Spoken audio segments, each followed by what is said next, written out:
Bismillahirrahmanirrahim. Alhamdulillahirabbil alamin. Sekarang saya sudah bersama dengan Pak Ustadz Andi. Assalamualaikum Pak Ustadz. Waalaikumsalam warahmatullahi wabarakatuh.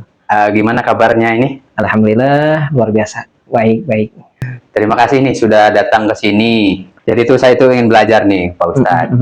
Jadi bagaimana mendekatkan diri kepada Allah atau mendekatkan diri dengan agama ya? Iya. Waktu sekarang ini saya belajar juga di buku, belajar di ceramah YouTube, posting quotes Islami ya. Betul. Tapi kok hati ini merasa masih kosong gitu ya? Iya. Gimana tanggapan nih Pak Ustadz nih? Bismillahirrahmanirrahim. Alhamdulillah wa syukurillah binikmatillah. Salatu wassalamu ala rasulillah Muhammad ibn Abdillah wa ala alihi wa sahbihi wa mawalah.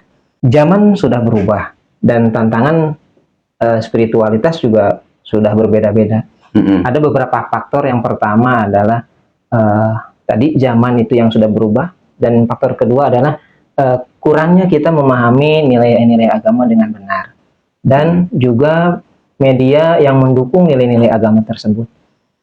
Banyak orang yang memilih mempelajari dan mendalami ilmu agama itu melalui media sosial, YouTube misalnya. Iya. Tanpa mengenal dan mengetahui lebih lanjut sumber konten tersebut, gitu kan? Daripada kita duduk bersama dengan ustadz atau ulama untuk mempelajari suatu ilmu yang kita sudah mengetahui kesohihan ilmunya, siapa gurunya, dan kitab-kitab yang dipelajarinya. Iya. Gitu. Ya, saya juga sering lihat tuh video-video yang YouTube Short atau Instagram Reel yang video-video pendek. Bagaimana cara kita untuk memilah nih mana yang benar dan mana yang tidak benar gitu. Ya, baik. Untuk memilih ilmu agama yang benar dari suatu konten atau ceramah viral gitu ya Pak ya, penting untuk kita merujuk kepada sesuatu yang paling benar. Yang pertama, agama mengajarkan untuk kita merujuk kepada Al-Quran. Dan yang kedua, hadis Rasulullah SAW. Dan kita tidak mungkin bisa langsung mempelajari keduanya tanpa ada penjelasan dari ulama atau dari ustadz yang memang berkompeten dalam yang sudah kita kenal tadi, keilmuannya, kesohihan ilmunya. Jadi si ulama ini, si ustadz ini memang sudah berkompeten dengan ilmunya, kesohihan ilmunya, dan dapat dipertanggungjawabkan. Dan apabila kita melihat mengambil dari sebuah konten ceramah viral, ya maka kita harus sebelum kita menyadapnya, kita harus menanyakan dulu kepada ustadz yang mungkin ada di sekitar kita. Jangan sepotong-sepotong berarti ya? Iya, jangan sepotong-sepotong nonton videonya, lanjut sampai selesai. Lanjut ya. Iya. Ya, saya kan mungkin kebanyakan orang di sini karyawan ya. Iya. Ya, selain karyawan juga ada juga yang berdagang, ada yang sosial media gitu. Mereka pada apa ya, sibuk, kesehariannya sibuk gitu. Iya. Apakah kesibukan dunia ini benar-benar jadi penghalang ibadah gitu? Gitu ya. Sebenarnya kesibukan dunia itu tidak menjadi penghalang ibadah. Ya. Jika kita bisa mengatur waktu dan sikap kita dalam mengambil suatu tindakan ibadah gitu ya. Seperti sikap kita untuk memprioritaskan spiritualitas atau ibadah itu sendiri. Dan bahkan dalam kaidah Islam itu sendiri, bekerja mencari nafkah itu akan bernilai ibadah jika memang kita niatkan untuk mencari ridha Allah. Jadi dalam setiap tindakan yang kita lakukan semata-mata untuk mencari ridha Allah dalam kesibukan dunia kita. Ya, seperti itu. Jadi saya karyawan atau buruh pabrik memang dari rumah harus diniatkan untuk ibadah. Iya, betul. Jadi ketika kita mau berangkat bekerja, kita niatkan untuk mencari nafkah, untuk mencari ridha Allah, sehingga dalam langkah kita menuju tempat kerja sampai sepulangnya kita ke rumah kembali, itu akan menjadi nilai ibadah buat kita. Karena memang ibadah bukan hanya sekedar mengatur waktu, tapi ibadah adalah berusaha berniat kita dengan kesadaran kita untuk melakukan setiap tindakan semata-mata karena mencari ridha Allah. Itu ibadah seperti itu. Ridha Allah ya. Iya. Eh, saya juga ada rasa kekhawatiran ya, atau kadang-kadang overthinking atau kecemasan tuh. Misalnya mengenai finansial di masa depan ya, mengenai jodoh atau mengenai karir gitu, sering kita merasa cemas gitu. Seakan-akan kita tidak percaya dengan rencana Allah gitu. Itu sebenarnya apa yang terjadi nih? Baik, overthinking atau anxiety ya, atau juga kesehatan mental sebenarnya. Ya, Jadi kuat hubungannya dengan nilai spiritualitas. Kurangnya pemahaman agama dan sangat mempengaruhi overthinking ini tersebut. Jadi agama mengajarkan agar kita terhindar dari kesehatan mental itu, kecemasan itu, maka kita harus menyerahkan segala sesuatu permasalahan kita itu, menyandarkan kepada Allah Subhanahu wa taala dan memohon pertolongan. Jadi wasta'inu bisabri wassalah. Kata Allah dalam Al-Qur'an, memohonlah pertolongan kepadaku atas segala urusan duniamu dengan sabar dan sholat. Gitu, Pak. Payung memang tidak bisa menghentikan hujan. ya. Tapi kita bisa berdiri di tengah-tengah hujan tanpa kebasahan. Oh, Sabar memang belum tentu memberikan kita kemenangan dalam setiap permasalahan. Tapi dengan sabar, kita bisa menghadapi segala permasalahan hidup. ya, ya. Ya, Pak. Luar biasa ya Pak Ustadz. Siap. Iya Pak Ustadz. Mungkin karena keimanan kita itu kan kadang naik ya, kadang turun gitu ya. Iya. Ya mungkin bagaimana caranya kita mengetahui bahwa iman kita itu sedang turun gitu, Atau naik gitu. atau naik gitu. Sebenarnya kalau menurut hadis Rasulullah SAW yang tertukil dalam kitab Tanqihul Qaul Hadis karangan Al-Imam An-Nawawi Al-Bantani, yang ditukil dari kitab Lubabul Hasis, itu Syekh Jalaluddin As-Suyuti mengatakan bahwasanya al-imanu la yazidu wa la yanqus. Iman itu tidak bertambah dan juga tidak berkurang. Nah, akan tetapi ada batasan-batasan iman, namanya ta'rif bizikri afrodi furu'il iman. Yaitu ketika kita kurang bersemangat dalam beribadah, bermalas-malasan, bahkan sampai meninggalkan kewajiban seperti itu, maka kita itu berdosa. Kita berdosa. Tapi bukan berarti kita tidak beriman. Kita tetap beriman. Karena asalnya iman itu adalah keyakinan dalam hati bahwa Allah Tuhan yang patut disembah, dan kita juga mengakui bahwa Nabi Muhammad adalah utusan Allah. Itu adalah asalnya iman. Keyakinan, keimanan itu. Sehingga iman tidak bisa bertambah dan juga tidak juga berkurang. Yang berkurang adalah tadi kadar batasan-batasan iman. Batasan-batasan, cabang-cabang iman. Seperti seperti tadi kita bermalas-malasan dalam beribadah, kurang bersemangat, itu adalah ada batasan-batasan iman yang memang bukan berarti kita tidak beriman.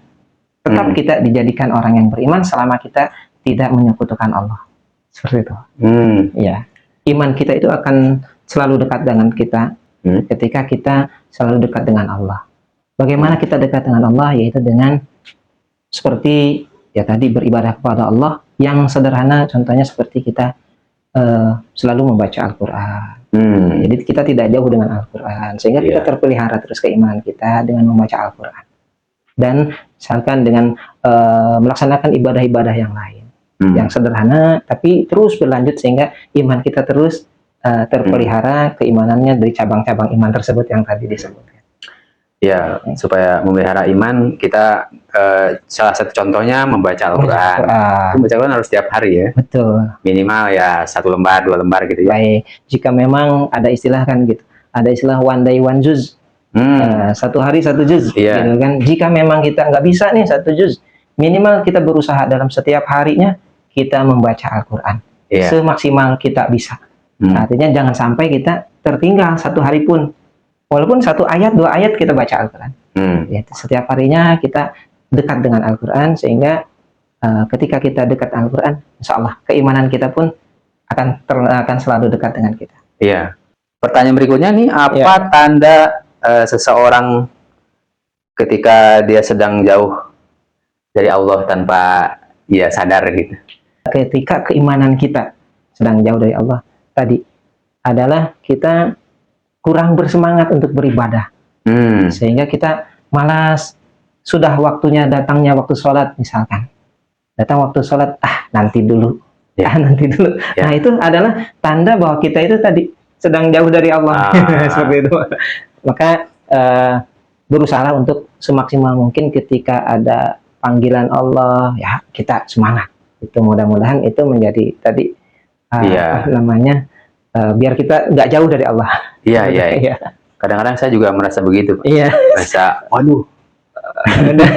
Ya, nah itu mudah-mudahan tanda itu tidak tidak menempel pada diri kita selamanya. Ya namanya kita manusia memang kan al-insanu Indonesia artinya tempatnya salah dan lupa. Tapi ya kita berusaha semaksimal mungkin bagaimana agar kita tidak jauh, iman kita tidak jauh dengan Allah, seperti itu. Ya, dengan berusaha ya tadi semaksimal mungkin kita berusaha. Iya. Kalau seseorang itu merasa sudah terlalu banyak dosa, apakah masih realistis berharap bisa berubah gitu? Sebesar dan sebanyak apapun dosa seseorang, bahkan mungkin seperti buih di lautan, ya, maka jika ia bertobat dan memohon ampun kepada Allah, maka sesungguhnya rahmat, kasih sayang Allah dan ampunan Allah jauh lebih besar dari lautan itu sendiri.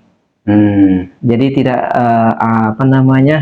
bukan berarti tidak mungkin bagi seorang pendosa akan berubah menjadi soleh, akan menjadi baik, jika memang dia memohon kepada Allah dalam hatinya yang kita tidak tahu, lalu Allah memberikan hidayah kepadanya, maka dia akan bisa berubah menjadi soleh. Seperti itu. Iya. Oh ya Pak Ustadz, ini saya mau, kalau boleh nih, saya minta satu nasihat nih untuk yang merasa hidupnya kosong gitu, padahal dunia sudah didapat gitu ya, rumah punya, pekerjaan punya, istri cantik, anak-anak bisa sekolah itu, apa itu Pak Ustadz? Baik, sering kita mendengar hadis Rasulullah SAW, i'mal li dunyaka ka'annaka ta'ishu abada, wa'mal li akhiratika ka'annaka tamutu goda. Bekerjalah, bersungguh-sungguhlah untuk duniamu seakan-akan kamu akan hidup selamanya. Dan beramalah, beribadahlah untuk akhiratmu seakan-akan kita akan mati esok. Artinya, ketika dunia sudah kita dapat, berlimpah, berkecukupan dunia, nah, maka kita harus ingat bahwa kita tidak akan selamanya hidup di dunia karena ada akhirat. Sewaktu-waktu, kapanpun, dimanapun kita tidak tahu, kita akan menuju dunia akhirat kita. Dunia kita selesai. Maka ketika dunia kita berlimpah, agar kita tidak kosong dunia kita, maka bersedekahlah dengan berkelimpahan dunia itu. Ketika kita dunia banyak, sedang banyak berlimpah, maka banyak-banyaklah untuk bersedekah. Karena banyak-banyaklah bersedekah untuk akhirat kita. Karena dalam satu kisah, seseorang yang sudah meninggal dunia di alam kubur, dalam Al-Quran diceritakan, maka dia memohon kepada Allah, 1 menit dia dibangkitkan kembali ke dunia.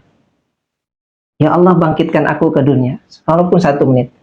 Untuk apa? Untuk sholat, untuk puasa? Tidak.